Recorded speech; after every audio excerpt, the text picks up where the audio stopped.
I think it's really cool when you meet someone who's had a lot of experience in life, made so many mistakes, had a lot of success, failures over 20, 30 years now of you doing over business, 30, yeah. and says, you know what, I want to take this information and simplify it and teach people how I did it.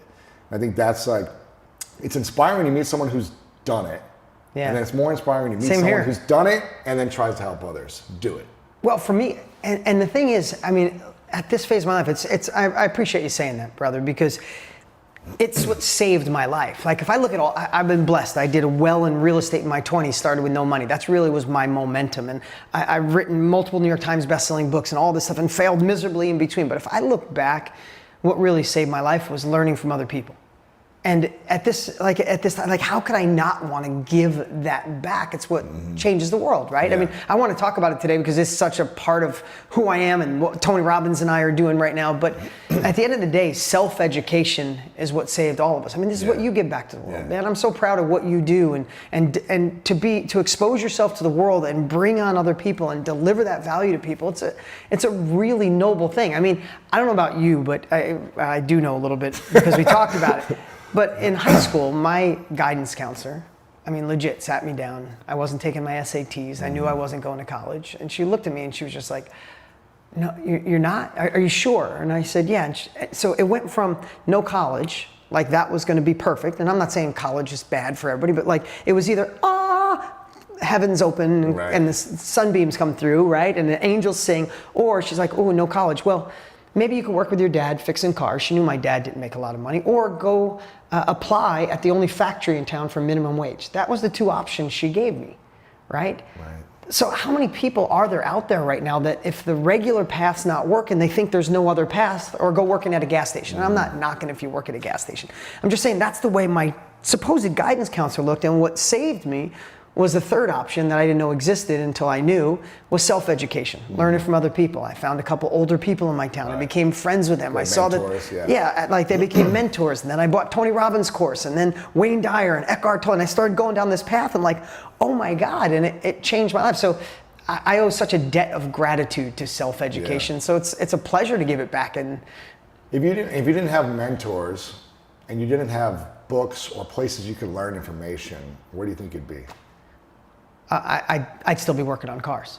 I mean, that's just a true story. And here's the thing, what's cool now is why the world has changed. So I'm not a gazillion years old, but being 51 right now, if I look back when I was in my 20s and wanted to do more. So I had dyslexia. 51? You're 51. 40, man. What's that? Yeah, You're 40. Thank you. I'll take that. Well, my wife makes me look young, so that's really good. But in my 20s, I knew there was more. I was going after. I was a hustler. Hands down, I was a hustler. I was running away from a broke, painful, young, lifestyle. When I was young, I didn't like that lifestyle. I was running away from it. So I was working hard. Yeah. And when I wanted to find a mentor, there was no podcast. I couldn't go listen to Lewis Howes. Right. No YouTube shows. There was no YouTube shows. There was no Instagram. There was no Facebook. And I had dyslexia really bad, so I hated reading. There was no audiobooks. Right. So back then, it was like, if you don't find a mentor and you're not good at reading, you're screwed, right? So I was lucky enough to watch an infomercial. Everybody asked me, why'd you go in the infomercial business 20 years ago? Because I watched an infomercial. Tony Robbins took my money. He gave me information. It changed my life. I'm like, I want to do that. So that's why I went in that business. So if I wasn't lucky enough to be up late one night and watch Tony's infomercial and then go down this path of like, holy crap, there's people out there that get good at something and then they extract it and share it. Like I cut them a check and they give me knowledge. Once I understood that you could pay for speed, game changer for life. And then I got obsessed. I'm obsessed on it. Masterminds is something I do on a regular basis. We own mastermind.com. We're teaching the world how to do masterminds and extract what they know, because it's the biggest needle mover there is. It's funny you said that, paying for speed, because in football, the saying is, you can't teach speed. Oh, got it. You'll find guys that run the 4.3 and the 40, but have horrible hands, because you can teach them the other stuff. Speed is the thing you can't teach in sports. You either kind of got it, you can get to a certain point, but it's hard to really get past that, the next point. But in business or in life, you can teach speed. Yeah, it's the ultimate unfair advantage. It's like, it's this thing that lives out there, and the people that know about it are the ones that are doing better and they're going faster, and you don't know why. right? It's like two people own a restaurant across the street from each other. One's killing it, one's not. Guaranteed, one's in masterminds, or one's learning from somebody, or one has a mentor, or one goes to a live event, or has a coach, and the other one's trying to figure out through trial and error. Yeah. I mean, if you look at what we have as options to learn to go faster, whether that's, you want to make more money to give it all away. You want to make more of an impact. You finally want to start that business you have, or your business is doing okay, but there's that next level. Like you see the person next door, like they're doing it. There's a couple ways to get there. You go back to school, kind of the traditional path, and we could talk about that. It's just an antiquated system. It's not working anymore. It's not delivering what people need. It did at one point, but it hasn't evolved. And people know that. That's why there's a huge exodus from college right now. Right. Or we have trial and error. You figure it out on your own, and that can be the most costly, time-consuming. And besides time-consuming and costly, the worst thing about trial and error is everybody has a threshold where they finally get to a point and give up and go back to what they knew, right? It's like you're trying, I'll pay the bills over here, but I'm trying, the business is doing okay, I'm trying, it's like, it's not working, I'll go back. And then give up. And there's a certain point in life where people just try, and then they hit this flat spot and they coast forever. Like they don't die till they're 100, but really at 37, they gave up and they weren't growing, right? But what most people are missing is this whole other world of self-education, right? Whatever it is you want to do. You want to learn, my wife is the #1 hairstylist in Arizona for the last 8 years. You want to learn how to do extensions and have make 10 times more than the average hairstylist. You could try to figure it out. You can go to cosmetology school and go work for somebody. You could do it trial and error, or you could spend a weekend with my wife and make several $100,000 rather than the $28,000 that's the norm. Like, just using that as an example, but it's every niche that exists in the world. If you're starting off at day one, there's somebody out there that's got 5 years, 10 years, 20 years, and if you can extract what they know, decades into days, kind of Tony Robbins always says that, you get to start off where they left off. So I'm curious, you're 51 years young now. Yeah. You've been through lots of different business growth, failures, successes, different things. You've had lots of money, you've lost some money, you've made more money. You are married, divorced, new marriage. You have kids from a previous marriage. You've got a kid coming in a new marriage. What's the greatest lesson you've learned in the last, since you turned 50, about intimate relationships that have applied towards business relationships? Great question. And I have especially because of our relationship, I have no problem sharing this. I know you definitely want to talk about this. But it's a really good question because, again, not to go back to Tony, but he's my dear friend. And when I was 48, he said to me something that no one ever asked. He said, who are you going to become in your 50s? Because everybody always talks about what you're going to accomplish. And he said that, and it kind of sticks in my head. And, who I've become in a relationship that's related to business, empathy is probably the biggest word, compassion. And there's a time where I wasn't sure, like I think empathy or compassion could seem like weakness, right? And what I realize now that I know this sounds crazy, but maybe to some people, not to most, especially people who listen to you, but love's the answer to everything. It really is. Like when you love your business, when you love your employees, when you love the impact you're making on people, when you love your wife, when you love your kids, it's an easy word to throw out there. But when you truly understand it on the other side of all the craziness that we've tried to figure out what love is, it changes the game. And listen, I'm gonna back up here.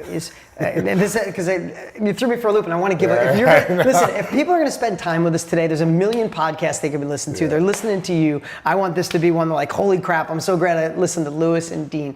But I want to break down something. This might be a little different than your question, but the difference between men and women, and why I think you asked me this question, so I'm gonna go down this road.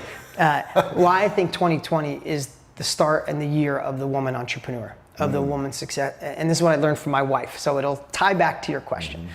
And I say that because, and I might not be politically correct, and I'm not perfect, if I say this wrong, I apologize, but the balance between women's opportunities and men's wasn't always where it should be. Let's just face it, right? It was stacked in our favor.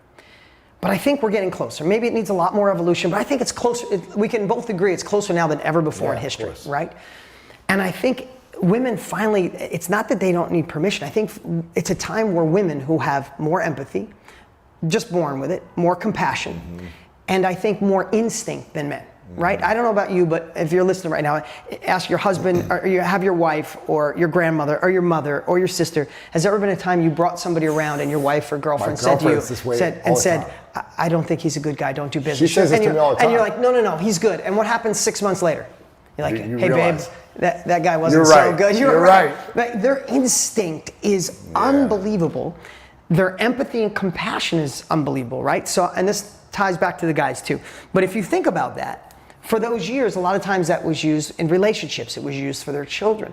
Now it's being used for the world. And simultaneously, we're in a place in society where we're so done with the get rich overnight, get skinny overnight, fall in love overnight, intimacy in 2 seconds, read this book. Like, we want real so bad. So I think we're at this point where the playing field is more level. And the innate abilities that women have is what the world is craving. That's why even in the program Tony and I have, it's more women than men crushing it. Wow, really? We're about 57% women just destroying it, like making such an impact on the world, because they tend to be more just real and genuine, where a lot of times with guys, we're aggressive. We go in, we start selling before we kind of know. We want to make a change before we really understand it. So with that said, being in a relationship where I made mistakes in the past in a relationship, my relationship ended, I'll take just as much responsibility as my ex, and I needed to grow. But when I ended that relationship, instead of thinking, I need to find a better woman, someone who, fits me, and I was lucky enough to see that I needed to become a better man. Wow. And I worked a lot on myself. And when I decided, and I wrote down on a piece of paper, the only relationship I would accept, I found my wife. And we're 3 years in. It's the best relationship in my life. We fall more in love every day. But you asked me that question, going through the pain of a divorce, which was mostly painful because of my kids. My ex and I knew our relationship was done years ago, but I went through a divorce in my childhood. My parents went through a bunch of divorces. So I didn't want to put that on them. But going through that pain was actually the greatest thing, because on the other side, just if you're starting a business, in a relationship, trying to lose weight, like the pain of going through it made me realize I had to become better, and I was able to attract the greatest love of my life. And then now that I look at her with this love and admiration, and I respect her so much, that when I see her empathy, when I see her instinct, I trust it on a level I never did before. Then I take those lessons, I push them back out to the world, I put them in my courses, I share it on my podcast, and all of a sudden people are like, I don't know about this new version of you, Dean, but I love it. I see it in you. Yeah, of course. Right? Everybody's like, this new version of you, and it's not just love. Love is amazing, but it's love and respecting what I see in her, and when I give it to the world, I see everything lift, right? What's the keys to deepening your relationship in a intimate relationship, long-term relationship, marriage, and falling more in love with the person or the relationship that you can also translate into business as well? Yeah, how do you do it in your relationship and your marriage now? So I would say, because it didn't work before, and now it is working. Just so you said, a couple years in, looking for the next business, that's how I felt in last relationships. I'll be transparent and say that to you. And it's the complete opposite now. Because I had enough of that pain to realize that doesn't lead anywhere. So that's probably time on this earth to realize that there's never a time where I said, oh, this is so great. It's like you look back and you're like, that was just dumb. It was a dumb decision. Like, I was always searching for, say, the perfect business when I needed to be the perfect business owner, right? So if you're dabbling and saying, oh, should I work on Shopify? Should I write a book? Should I create a course? Should I do masterminds? Sometimes we're looking for the outside thing to make it great when really it's us. Yeah. And so I think that's time on this earth, and I know I had to go deep inside. The second thing, just like a business, is burn the boats. Like, I never burned the boat. I always left one boat in the harbor. You know what I mean? A few boats here and there. With the engine running, right? This relationship is so magical to me. And let me back up. When I said this is what I must have in a relationship, and this is what I can't accept in a relationship, and I found that, and I found this connection, I found this love, I burned the boats. And I also did, I think they use this in like 12-step program, but I did like fantasy contamination. Like, the way I love this woman, I say this because she's here in the room with us right now, there's nothing I can compare that would want me to compromise that love. When she walks in a room, the only man she looks at is me. I screw that up once, she might still be with me. What if she didn't look at me that way? What if she didn't love me on that level? So I think through, okay, what if I even just flirted with this girl? What if I just text back to a girl that hit me up just to say hi? I'm like, what if she saw that? And then the next time she looked at me, it just didn't have that luster. So I think of that and I contaminate all of it and I burn the boats and there's zero options. Wow. What do you call it? Fantasy contamination? Fantasy contamination. I heard it someplace, so I'm just going with it. Right. But I do because, and none of them would be more rewarding than this. So burn the boats. First of all, make sure you're in the right relationship. Burn the boats. Stay in your swimming lane. And proximity. That's a great one. That was great advice I got from somebody, is proximity. Yeah. Like, I used to travel all the time, do events, thousands of people, and always be alone. Always, always, always. And the truth is, not that I have any temptation, but I don't want to be alone. I want to grow with my woman. So there's everything I do. And I mean, she's sitting with me now. If I'm on stage, there's 8,000. We just did an event with 8,000 women, Rachel Hollis's event. Right. When I got the audience going crazy, cheering, clapping. They're waiting in line to do it. When I look over, I'm at my wife right there. And that's my woman. That's my everything. And when I'm on stage, when I'm on a podcast, I am not. Before, in previous relationships, I barely talked about my relationships. Right. I don't think I ever heard you talk. No, I never did. There's not a time I'm on stage, I'm out in public, and here's this crazy thing, and you know this with your business, and take it back for your business. The more you talk about something, with the more excitement, with but love. You don't just anchor it into the world, you anchor it into yourself. Yeah. So with my team, my office, we have 70 people in my team. Every day, Lewis, I talk about how we're changing lives. We're making self-education the new norm. It's our responsibility to create an alternative to the education system. Our clients aren't leads. They're not somebody you just sell. These are human beings, and they're putting their faith in us to help change your life. This is a responsibility. We get to change lives for a living. I say it so much that I know when people first start working, they're like, oh, this guy, Dean, I hear it. But you give it 6 months, I walk in like, Dean, we changed 2,700 lives this month. Because it became part of it, because it's what I spoke out to the world. If you're looking for more greatness in your life, make sure to check out this video right here. And also check out our free PDF, The 3 Secrets to Unlock the Power of Your Mind to help you change your life. Download it right here. The biggest plight we all do to ourselves, I think the biggest negativity we do to ourselves is we avoid the things that bother us. What I believe is let that pain sink in.